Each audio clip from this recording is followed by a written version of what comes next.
त्यावेळी अर्जुन म्हणाला, देवा आता आपला रथ चटकन चालवा आणि दोन्ही सैन्याच्या मध्यभागी नेऊन उभा करा.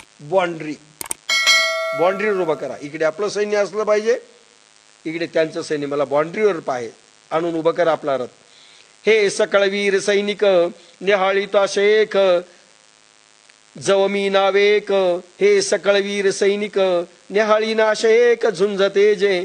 मग हे झुंजण्याकरता आलेले सर्व शूर सैनिक क्षणभर पूर्ण निर्कील. मला एकेकाची तोंड पाहायची. कोण कोण आलंय युद्धाला.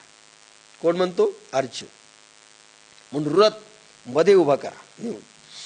एथाले असती अगवे परिकवणेशी म्या झुंजावे. हे रणी लागे पहावे मनोनिया.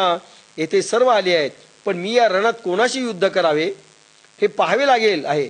याचा विचार करणे आवश्यक आहे.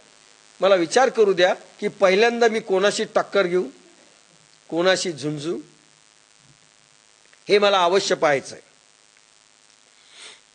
बहुत करुणी कौरव हे आतुर दुस्वभाव. वाटिवा वीण व्हाव बगती झुंजी. फार करून हे कौरव उतावळे, आतुर, दुष्ट स्वभावाचे आहेत. यांच्या अंगात पराक्रम नसता युद्धाची हाव धरीत आहेत. अर्जुन इथे जोरात आहे बरं का अजूनही. अरे कौरव कसे आहेत मला पाहायचेत. यांच्यात उतावळे झालेले आहेत युद्धाला. उतावळा नवरा गुडघ्याला बाशिंग बांधून आलेले आहेत. आणि हे काय टिकणार आहेत. तरी मला एकेकाचे तोंड पाहायचे आणि मी कोणाशी युद्ध करू हे मला ठरवायचे.